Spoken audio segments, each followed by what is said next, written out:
آج ایک نئے انداز سے اس خوفناک واقعے کو ہم ایسے پیش کریں گے کہ شاید یہ ویڈیو کمپلیٹ دیکھنے والے کی حالت خراب ہو جائے۔ انسان جب جنات اور ایسی مخلوقات کو ریئل لائف میں دیکھتا ہے تو اس کی روح تک کانپ جاتی ہے، مگر اس کا مائنڈ ان شکلوں اور واقعات کو قبول نہیں کر پاتا۔ بہت ٹائم تک ایسا ہی کچھ ہوا میرے ساتھ۔ یہ آج سے تقریباً 30 سال پہلے کا واقعہ ہے جو میرے ساتھ پیش آیا۔ میں اپنی نوکری کے لیے سکھر آیا۔ سکھر پاکستان کا ایک سٹی ہے۔ یہاں میرے ماموں رہتے تھے، تو کچھ دن میں ان کے گھر ٹھہر گیا جب تک میرا کہیں اور رہنے کا بندوبست نہیں ہو جاتا۔ ماموں جان کے گھر میں کئی سالوں بعد آیا تھا۔ بچپن میں کبھی کبھی اماں جان کے ساتھ آیا کرتا تھا۔ ابھی کچھ ہی دن گزرے تھے، نئی نوکری تھی، میں اس میں الجھا ہوا تھا۔ ایک رات میں دیر سے گھر لوٹا۔ کھانا کھا کر میں اپنے کمرے کی جانب بڑھا تو مجھے ایسا محسوس ہوا کوئی اوپر کی جانب کیا ہو۔ میرا روم صحن کے بالکل سامنے تھا اور اوپر ایک کمرہ تھا جو عرصے سے بند پڑا تھا۔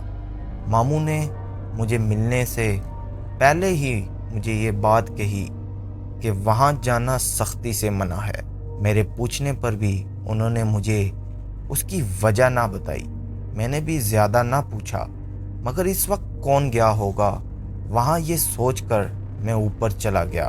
اور یہ میری وہ غلطی تھی جس کے بعد میری پوری زندگی ہی الٹی ہو گئی۔ کمرے کے باہر پہنچا تھا کہ اندر سے مجھے کسی کے ہنسنے کی آواز آئی۔ دل بری طرح دھڑکا۔ فطری تجسس کے باعث میں نے دروازہ کھولا۔ اندر کوئی بھی نہیں تھا۔ میں نے نظر گھما کے چاروں جانب دیکھا۔ کمرہ عرصے سے بند رہنے کی وجہ سے مٹی اور گرد آلود ہو رہا تھا۔ آوازوں کو اپنا وہم سمجھ کر میں پلٹنے ہی لگا تھا کہ میری ممانی، جن کو میں آنٹی کہتا تھا، انہوں نے مجھے پیچھے سے پکارا۔ میں ایک دم گھبرا گیا۔ مجھے حیرت بھی ہوئی کہ وہ بیمار تھی، وہ سیڑھیاں نہیں چڑھتی تھی، پھر بھی اوپر۔ مگر انہوں نے کہا کہ مجھے اوپر آتے دیکھا تو میرے پیچھے چلی آئی۔ مجھ سے پوچھا تو میں نے بتایا کہ مجھے لگا یہاں کوئی آیا ہے، اس لیے دیکھنے چلا آیا۔ خیر میں ان کے ساتھ نیچے آنے لگا۔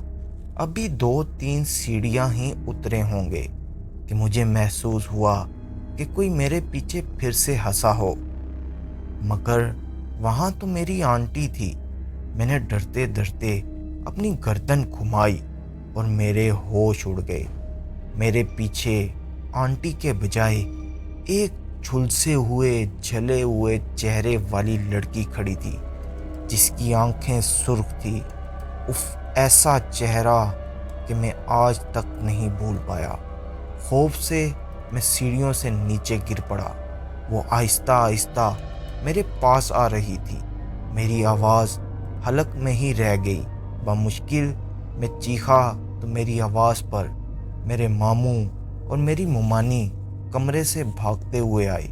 میری حالت بہت بری ہو چکی تھی۔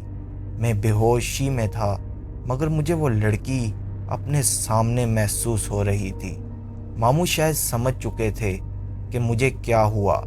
انہوں نے مجھ پر دم کیا اور اپنے کمرے میں لے گئے۔ کچھ دن بعد جا کر میری حالت بہتر ہوئی۔ میں نے اس رات کا تمام حال انہیں سنایا تو ماموں نے بتایا کہ اوپر بند کمرے میں آسیب ہیں، اس لیے وہاں کوئی نہیں جاتا، مگر وہ کسی کو نقصان نہیں پہنچاتے۔ تم نے شاید وہ دروازہ کھولا ہوگا، اس لیے تمہارے ساتھ ایسا ہوا۔ اس کے بعد میں جتنا بھی وقت ان کے گھر میں رہا، کبھی بھی میری ہمت نہ ہوئی سیڑھیوں سے اوپر بھی دیکھنے کی۔ مگر یہ میری زندگی کا وہ وقت تھا کہ جیسے آج بھی میں سوچتا ہوں کہ کبھی میں سوچا کرتا تھا یہ جنات وغیرہ کیا ہوتے ہیں، اور اب میرے سامنے وہ بھیانک شکل آ جاتی ہے۔ میری پوری زندگی ہی الٹ گئی۔